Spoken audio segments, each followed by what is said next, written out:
Vamos a recorrer las páginas de este libro que se llama Cuando el cuerpo dice no, que habla de la conexión que existe entre el estrés y la enfermedad, de Gabor Maté.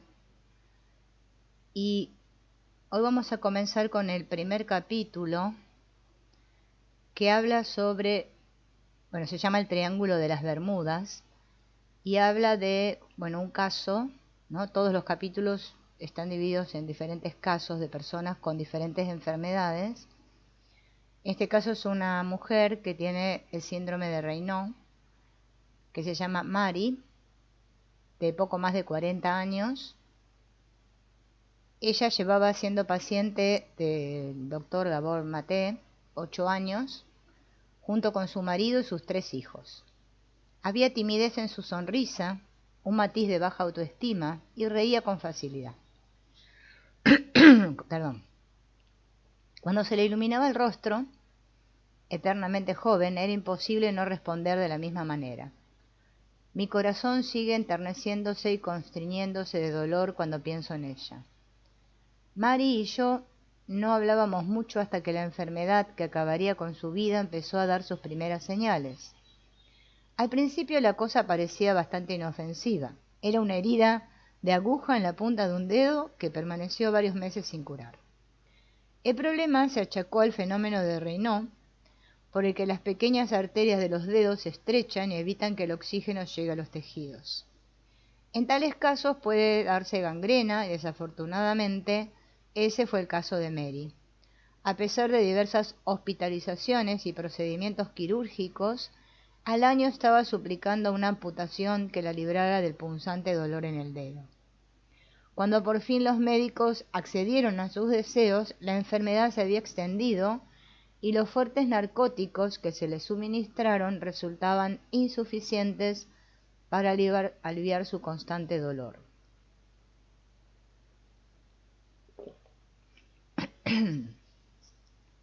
El fenómeno de Raynaud puede ocurrir de manera independiente o como consecuencia de otros trastornos. Los fumadores, por ejemplo, poseen un mayor riesgo de contraerlo. Mary había sido una fumadora empedernida desde la adolescencia y yo esperaba que si lo dejaba recuperaría un flujo sanguíneo normal en los dedos. Tras muchas recaídas, finalmente lo logró. Sin embargo, el fenómeno de Raynaud resultó ser la señal de algo mucho más grave.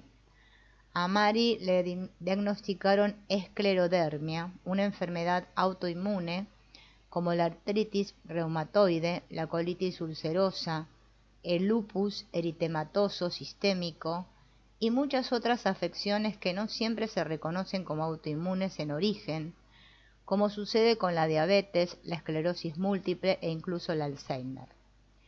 En todas ellas se produce un ataque del propio sistema inmunitario contra el cuerpo, que causa lesiones en las articulaciones, el tejido conjuntivo o casi cualquier órgano, ya sean los ojos, los nervios, la piel, los intestinos, el hígado o el cerebro.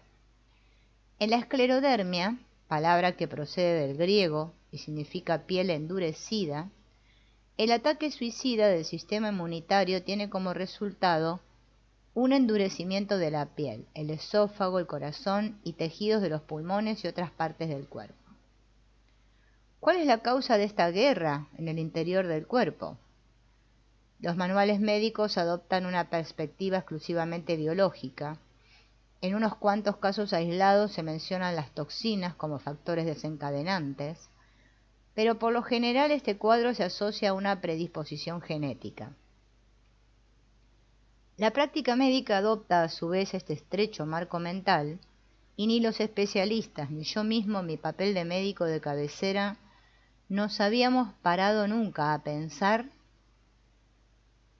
cómo las experiencias particulares de Mari pudieron contribuir a su enfermedad. Ninguno mostramos curiosidad por su estado psicológico previo a la enfermedad, ni sobre cómo éste pudo influir sobre su desarrollo y desenlace. Sencillamente tratamos cada uno de sus síntomas físicos según fueron apareciendo: medicamentos para la inflamación y el dolor, operaciones para retirar tejido gangrenado y para mejorar el suministro de sangre, fisioterapia para recuperar la movilidad. Un día, por puro instinto, en respuesta a un susurro que me decía que Mary necesitaba ser escuchada, la invité a una consulta de 1 hora para que pudiera hablarme de sí misma y de su vida. Cuando ella empezó a hablar, se produjo una revelación. Bajo sus maneras humildes y tímidas se escondían amplias reservas de emociones reprimidas. De niña había sufrido maltrato, había sido abandonada y después trasladada de una casa de acogida a otra. Me habló de cómo se escondió en el desván a los 7 años y cobijó a sus hermanas pequeñas en sus brazos, mientras en el piso de abajo sus padres adoptivos borrachos gritaban y discutían.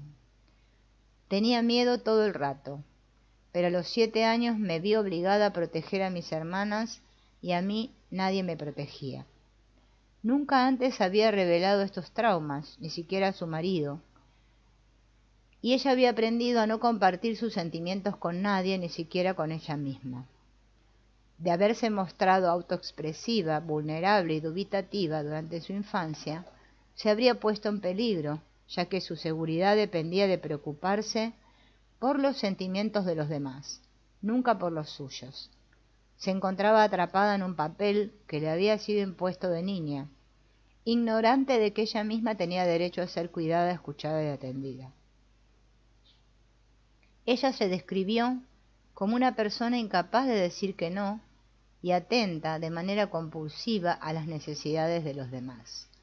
Su mayor preocupación seguían siendo su marido y sus hijos, casi adultos, a pesar del agravamiento de su enfermedad.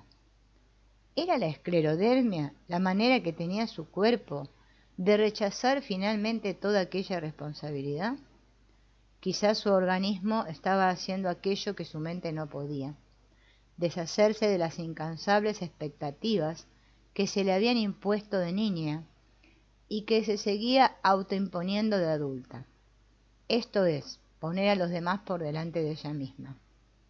Esto fue lo que defendí cuando escribí sobre Mary en mi primer artículo como columnista médico para The Globe and the Mail en 1993.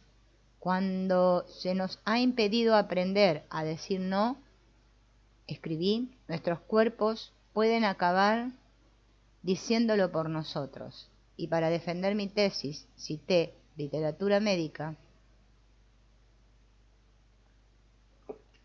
que abordaba los efectos negativos del estrés sobre el sistema inmunitario.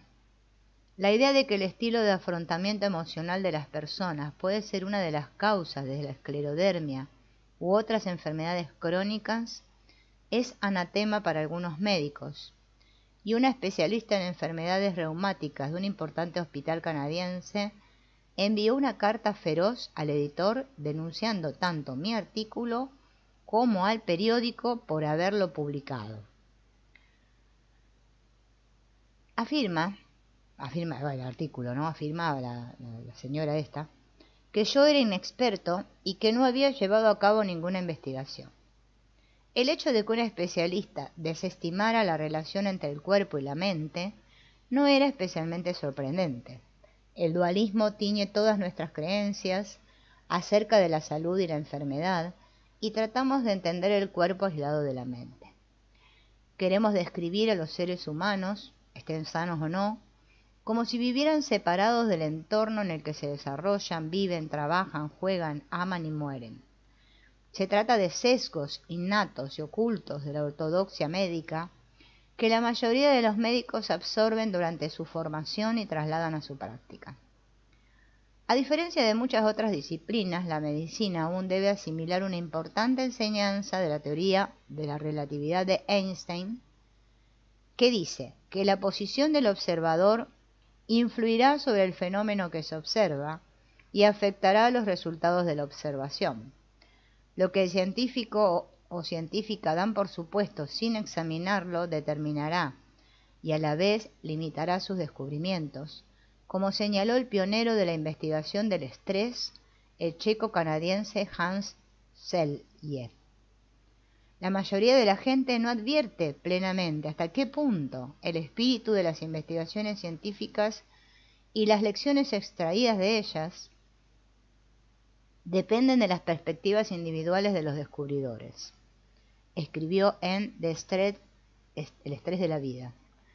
En una era tan dependiente de la ciencia y los científicos, este punto fundamental merece una especial atención. En una era tan dependiente de la ciencia y los científicos, este punto fundamental merece una especial atención. De este modo honesto y revelador, Selye, que además era médico, expresaba una verdad que incluso hoy, en un cuarto de siglo más tarde, pocas personas pueden comprender. Cuanto más se especializan los médicos, más saben sobre una parte del cuerpo o un órgano en concreto, y menos tienden a comprender al ser humano en cuyo interior reside esa parte o ese órgano. Las personas a las que he entrevistado para este libro declararon de manera casi unánime que ni sus especialistas ni sus médicos de cabecera los invitaron nunca a explorar el contenido personal y subjetivo de sus vidas. Más bien, tales indagaciones fueron desaconsejadas en la mayor parte de sus contactos con la profesión médica.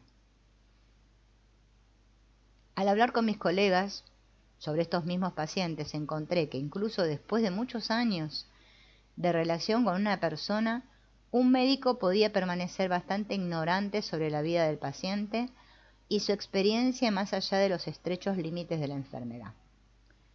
Al empezar este libro me dispuse a escribir sobre los efectos del estrés sobre la salud, especialmente de los tipos de estrés ocultos que todos generamos de manera muy temprana y que conforman una trama tan profunda y tan sutil que parecen una parte de nuestro verdadero ser. Aunque he presentado unas cuantas pruebas científicas que parecían razonables, el corazón del libro para mí al menos lo constituyen las historias individuales que he podido compartir con los lectores. Aunque lo cierto es que tales historias serán vistas también como las menos persuasivas para aquellos que consideran dichas pruebas como anecdóticas. Solo un ludita intelectual negaría los enormes beneficios que la aplicación escrupulosa de los métodos científicos ha aportado al género humano. Pero existe información esencial que no puede comprobarse en los laboratorios ni por medio del análisis estadístico. Hay aspectos de las enfermedades que no pueden reducirse a los hechos verificados por estudios de doble ciego y las más estrictas técnicas científicas.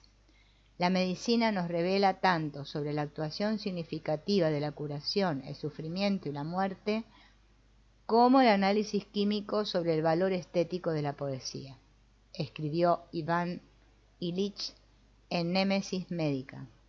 Nos encerraremos en unos límites verdaderamente estrechos si excluimos del conocimiento aceptado las contribuciones de la experiencia y la percepción humanas. Hemos perdido algo.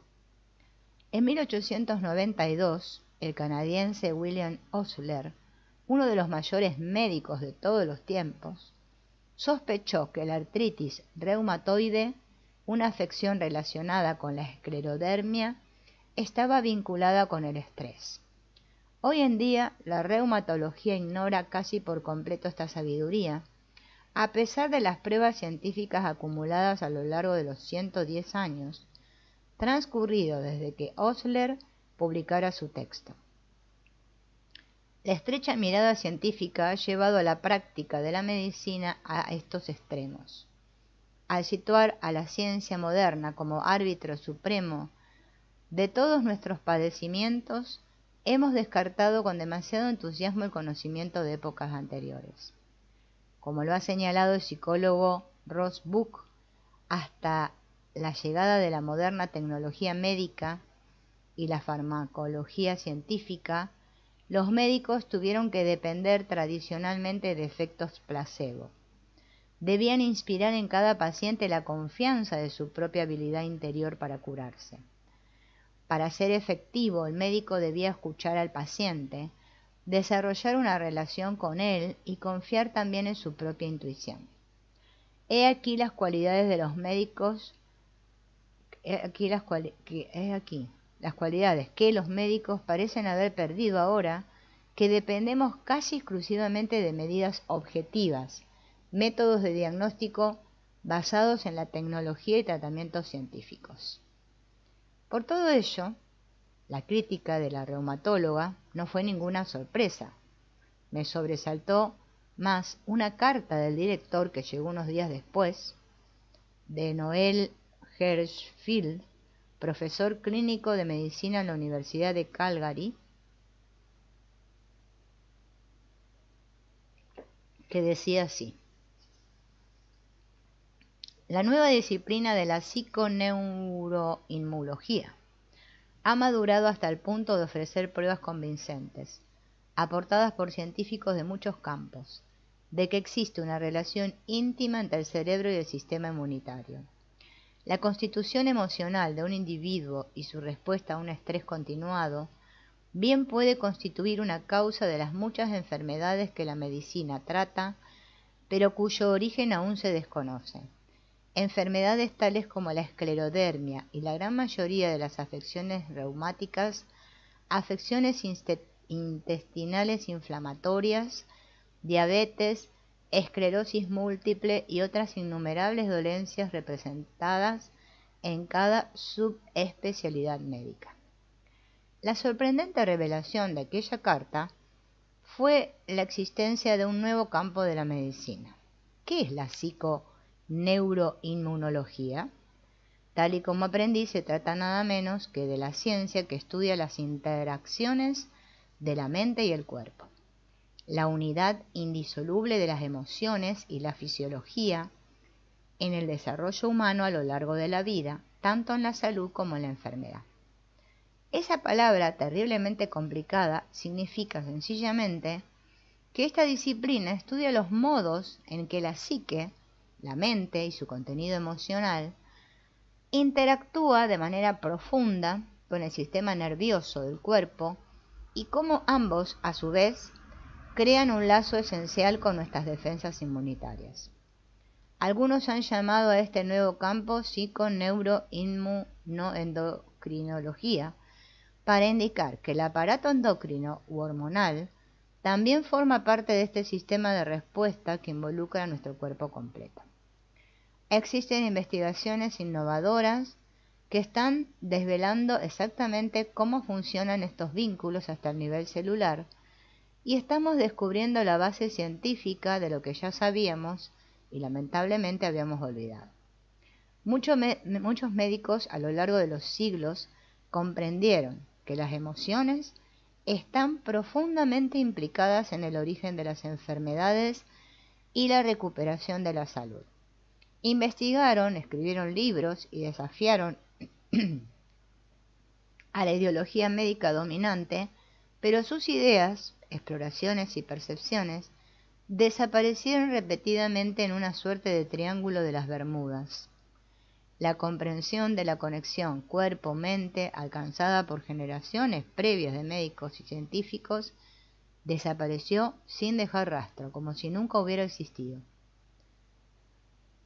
Un editorial publicado en 1985 en el respetado New England Journal of Medicine declaró con suficiencia que es hora de reconocer que nuestra creencia en la enfermedad como reflejo directo del estado mental es en buena medida folclore. Tales comentarios ya no son sostenibles. La psiconeuroinmunología, la nueva ciencia mencionada por el Dr. Hirschfield en su carta de Globe and Mail, se ha asentado, aunque sus hallazgos deben introducirse aún en el mundo de la práctica médica. Una rápida visita a bibliotecas o páginas web basta para demostrar la creciente ola de textos de investigación, artículos de revista y manuales que abordan este nuevo conocimiento. La información ha llegado a mucha gente a través de libros y revistas populares, y para el público no especializado, adelantado a los profesionales en muchos sentidos y menos atado a viejas ortodoxias. La idea de que no se nos puede dividir tan fácilmente y de que el maravilloso organismo humano es más que una mera suma de partes resulta realmente poco amenazadora. Nuestro sistema inmunitario no vive aislado de nuestras experiencias cotidianas. Por ejemplo, Se ha demostrado que las defensas inmunitarias normalmente presentes en personas jóvenes sanas desaparecen en los estudiantes de medicina que sufren la presión de sus exámenes finales. Y lo que resulta todavía más importante para la salud y bienestar futuros es que, según se ha descubierto, los estudiantes más solitarios son los que sufren el mayor impacto negativo sobre sus sistemas inmunitarios. La soledad se ha asociado de manera similar con una menor actividad inmunitaria en un grupo de pacientes psiquiátricos. Incluso, aunque no existieran más pruebas, habría que considerar los efectos a largo plazo del estrés crónico. La presión de los exámenes es obvia y a corto plazo, pero muchas personas pasan inconscientemente su vida entera como si estuvieran bajo la mirada de un examinador poderoso y escrutador al que deben complacer a toda costa. Muchos de nosotros vivimos, si no solos, al menos inmersos en relaciones que no reconocen o valoran nuestras necesidades más profundas. El aislamiento y el estrés afectan a muchas personas que creen que sus vidas son bastante satisfactorias. ¿Cómo puede el estrés transmutarse en enfermedad?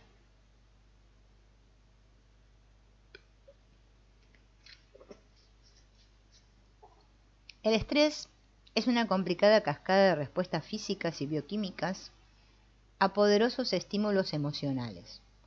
Desde un punto de vista psicológico, las emociones son en sí mismas descargas eléctricas, químicas y hormonales del sistema nervioso humano. Las emociones influyen sobre y están influidas por el funcionamiento de nuestros órganos principales, la integridad de nuestras defensas inmunitarias y el desarrollo de las muchas sustancias biológicas en movimiento que ayudan a regir los estados físicos del cuerpo. Cuando se reprimen emociones, como en el caso de Mary, que tuvo que hacer en su búsqueda infantil de seguridad, esta inhibición desarma las defensas del cuerpo contra las enfermedades. La represión, que relega a las emociones al ámbito del inconsciente, desestabiliza y confunde nuestras defensas fisiológicas de tal modo que en algunas personas estas defensas empiezan a funcionar mal y se convierten en destructores de la salud en vez de actuar como protectores. A lo largo de los 7 años que ocupé el cargo de coordinador de la unidad de cuidados paliativos del Hospital de Vancouver, me encontré con muchos enfermos crónicos cuyas historias emocionales se parecían a la de Mary. Descubrí dinámicas y modos de afrontamiento similares en personas que acudían para paliar cánceres o procesos neurológicos degenerativos, como la esclerosis lateral amiotrófica, ELA. En mis consultas privadas, como médico de cabecera, observé estos mismos patrones en personas que sufrían esclerosis múltiple, dolencias intestinales inflamatorias, como la colitis ulcerosa y la enfermedad de Crohn, síndrome de fatiga crónica, trastornos autoinmunes, fibromialgia, migrañas, trastornos cutáneos, endometriosis y muchas otras enfermedades. En áreas importantes de sus vidas, prácticamente ninguno de mis pacientes con patologías serias había aprendido nunca a decir que no. Escuchen esto, nunca había aprendido a decir que no. Si bien la personalidad y circunstancias de algunas de aquellas personas parecían a primera vista muy distintas de la de Mary, lo cierto es que la represión emocional subyacente constituía un factor constante. Uno de los enfermos terminales bajo mi cuidado era un alto ejecutivo de mediana edad, cuya empresa vendía cartílago de tiburón como remedio contra el cáncer. Cuando fue admitido en nuestra unidad, su propio cáncer, recientemente diagnosticado, se había extendido por todo su cuerpo. Continuó tomando cartílago de tiburón casi hasta el día de su muerte, pero no porque creyera ya en su valor. Olía que apestaba, el hedor se notaba incluso a cierta distancia, y solo podía imaginarme su sabor. Lo odio, me dijo, pero mi socio estaría muy decepcionado si dejara de tomarlo. Lo convencí de que tenía todo el derecho de vivir sus últimos días sin sentirse responsable de la decepción del otro. Resulta delicado sugerir que el modo en que las personas han sido condicionadas a vivir puede contribuir en el desarrollo de sus enfermedades. Las conexiones entre ciertos comportamientos y patologías posteriores resultan obvias en ciertos casos, como por ejemplo el tabaquismo y el cáncer de pulmón, excepto quizá para los ejecutivos de la industria del tabaco. Pero tales conexiones son más difíciles de demostrar cuando se trata de la relación entre las emociones y la aparición de la esclerosis múltiple, el cáncer de mama o la artritis. Además de padecer la enfermedad, el paciente se siente culpable por su manera de ser. ¿Por qué escribes este libro?, me preguntó una profesora de 52 años que había sido tratada de cáncer de mama. En un tono de voz teñido de ira, me dijo: contraje cáncer por mis genes, no por algo que me haya hecho. La idea de la enfermedad y la muerte como un fracaso personal supone una forma particularmente desafortunada de culpar a la víctima. En un momento en el que los pacientes soportan ya la carga de la enfermedad, no deberían asumir una nueva carga al tener que aceptar su responsabilidad. Después el autor Gabor Maté más adelante habla de la cuestión de la culpa.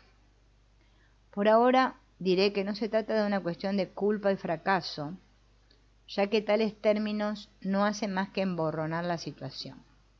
Como veremos, culpar al que padece, además de resultar moralmente obtuso, no tiene fundamento desde un punto de vista científico. El editorial del NJM confundía culpa y responsabilidad.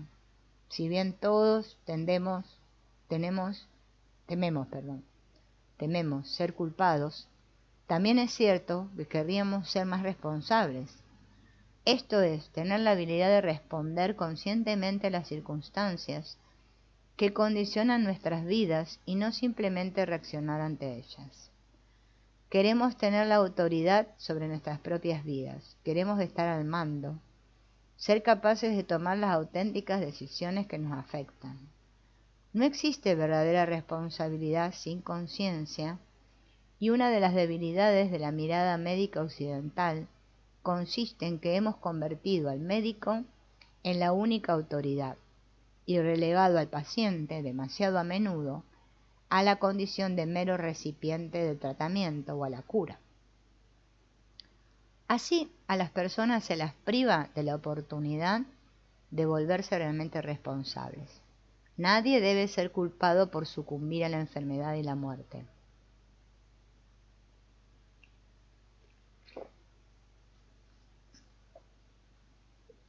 Cualquiera de nosotros puede sucumbir en cualquier momento, pero cuanto más sepamos sobre nosotros mismos, menos propensos seremos a convertirnos en víctimas pasivas. Los lazos entre la mente y el cuerpo deben tenerse en cuenta, no solo para comprender la enfermedad, sino también la salud. El doctor Robert Maunder, miembro de la Facultad de Psiquiatría de la Universidad de Toronto, ha escrito acerca de la interrelación cuerpo-mente en la enfermedad. Intentar identificar y dar respuesta a la cuestión del estrés conduce con más probabilidad a la salud que si ignoramos la cuestión. A la hora de curar, cualquier información, cualquier elemento de verdad puede ser crucial. Si existe un vínculo entre las emociones y la fisiología, decidir no informar a las personas sobre ello les privará de una poderosa herramienta. Llegados a este punto, nos enfrentamos a las limitaciones del lenguaje. El mero hecho de hablar de vínculo entre la mente y el cuerpo sugiere que existen dos entidades separadas que de algún modo están conectadas. Sin embargo, en la vida no existe tal separación. No existe un cuerpo sin mente, ni existe mente sin cuerpo. Se ha sugerido emplear la palabra cuerpo-mente para referirse al verdadero estado de las cosas. Ni siquiera en Occidente es enteramente novedoso el pensamiento cuerpo-mente. En uno de los diálogos de Platón, Sócrates cita la crítica que un médico tracio hace a sus colegas griegos. Esta es la razón por la que la cura de muchas enfermedades les es desconocida a los médicos de Elias. Ignoran la totalidad. Este es el gran error de nuestros días en su trato con el cuerpo humano, que los médicos separan la mente del cuerpo. No se puede separar la mente del cuerpo, dijo Sócrates, casi 2 milenios y medio antes de la aparición de la psiconeuroinmunoendocrinología. Escribir este libro, cuando el cuerpo dice no, ha confirmado algunas de las ideas que expresé por primera vez en mi artículo sobre la esclerodermia de Mary. He aprendido mucho y he llegado a apreciar profundamente el trabajo de cientos de científicos, psicólogos, médicos, investigadores, que han cartografiado el hasta ahora desconocido terreno de la relación entre mente y cuerpo. Trabajar sobre este libro también ha supuesto una exploración interna de las maneras en que yo mismo he reprimido mis emociones. Me animé a emprender este viaje personal después de recibir una pregunta de un terapeuta de la Agencia del Cáncer de la Columbia Británica, donde había acudido para investigar el papel que juega la represión emocional en el cáncer. En muchas personas que padecían la enfermedad, parecía existir una negación automática del dolor psíquico o físico y de emociones incómodas como la ira, la tristeza o el rechazo. ¿Cuál es exactamente tu conexión personal con el asunto?, me preguntó el terapeuta. ¿Qué te atrae hacia este tema en particular? La pregunta me trajo a la mente mi incidente, sucedido 7 años antes, durante una visita que le hice a mi madre, de 66 años, en la residencia donde vivía. Padecía distrofia muscular progresiva, una enfermedad de desgaste de los músculos heredada que recorre nuestra familia. No podía vivir sola en casa, ya que era incapaz incluso de sentarse erguida sin asistencia. Sus 3 hijos y sus familias la visitamos con regularidad hasta su muerte, que tuvo lugar justo cuando empecé a escribir este libro.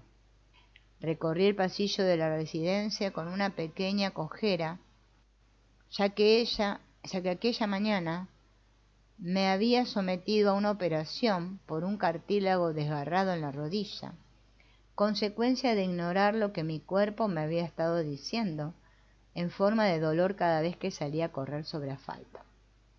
Cuando abrí la puerta de la habitación de mi madre, empecé a caminar automáticamente hacia su cama de manera relajada y normal.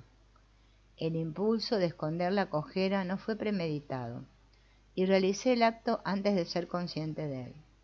Solo después me pregunté por el motivo exacto que me había llevado a adoptar una medida tan innecesaria, dado que mi madre habría comprendido perfectamente que su hijo de 51 años tuviera la rodilla floja apenas 12 horas después de haberse sometido a una operación. Entonces, ¿por qué lo hice? Mi impulso automático de proteger a mi madre del dolor, incluso en una situación tan inocua,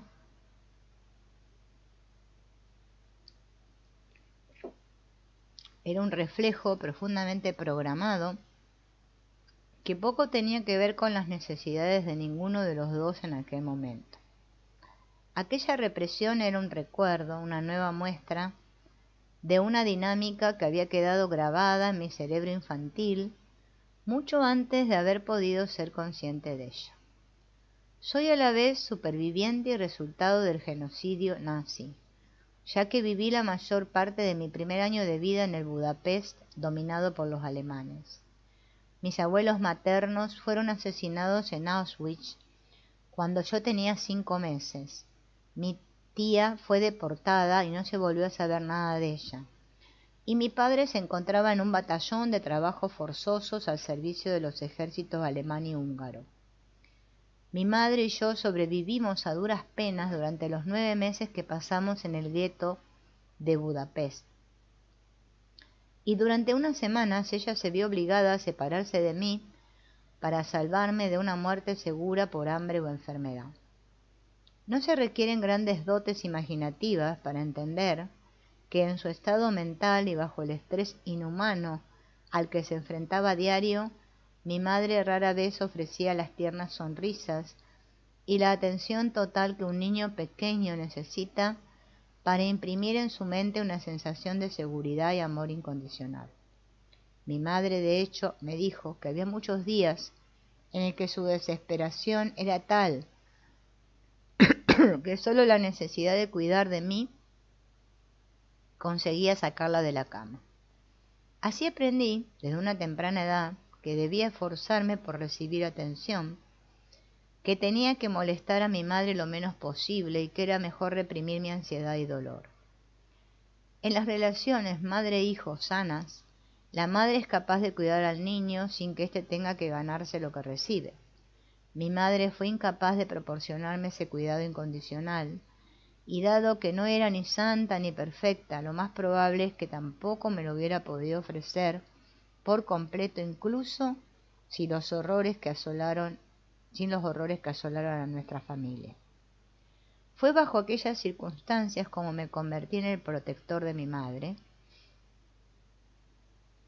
protegiéndola de mi propio dolor, y lo que comenzó siendo una defensa automática infantil se consolidó como un patrón de personalidad que 51 años después seguía provocando que ocultara el cualquier mínimo malestar físico delante de mi madre. No había pensado en el proyecto de Cuando el cuerpo dice no en esos términos. Este libro debía ser un reto intelectual que explorara unas interesantes teorías que ayudaría a explicar la salud y la enfermedad humanas. Se trataba de un camino que otros ya habían recorrido antes que yo, pero siempre quedan cosas por descubrir. La pregunta del terapeuta, sin embargo, me hizo enfrentarme al asunto de la represión emocional en mi propia vida, y comprendí que ocultar mi cojera era solo un pequeño ejemplo. De este modo, en este libro describo no solo lo que he aprendido de otros o de publicaciones profesionales, sino también lo que he observado en mí mismo. Las dinámicas de represión operan en todos nosotros. En diversos grados, todos somos autonegadores y autotraidores, casi siempre de maneras de las que somos tan poco conscientes, como cuando yo decidí ocultar mi cojera. Cuando se trata de la salud y la enfermedad, es solo una cuestión de grado y también de la presencia o ausencia de otros factores, como la herencia o los riesgos ambientales, por ejemplo, lo que nos predispone a sufrir enfermedades. De modo que al demostrar que la represión es una causa importante del estrés y un colaborador significativo de las enfermedades, no señalo a nadie por haberse puesto a sí mismo enfermo. Mi intención con este libro es promover el aprendizaje y el tratamiento y no incrementar el cociente de culpa y remordimiento que ya abunda en nuestra cultura. Quizá yo sea demasiado sensible a la culpa, aunque lo mismo podría decirse de la mayoría de la gente.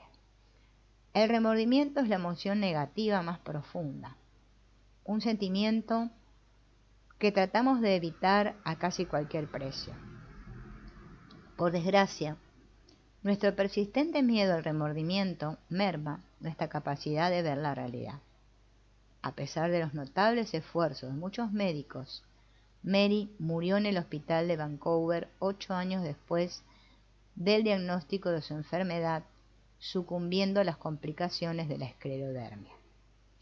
Mantuvo su amable sonrisa hasta el final, a pesar de la debilidad de su corazón y sus dificultades para respirar. De vez en cuando me pedía concertar largas visitas privadas, incluso durante sus últimos días en el hospital. Simplemente quería charlar, ya fuera de asuntos serios o triviales. Has sido la única persona que me ha escuchado, me dijo una vez. En ocasiones me he preguntado cómo habría sido la vida de Mary si hubiera tenido a alguien que la escuchara, la viera y la entendiera cuando era una niña pequeña, maltratada, asustada y responsable de sus hermanas pequeñas. De haber contado de manera constante con alguien de quien pudiera depender, quizá habría aprendido a valorarse a sí misma, a expresar sus sentimientos, a hacer notar su ira cuando otros invadían su intimidad física o emocional. De haber corrido esa suerte, ¿seguiría viva?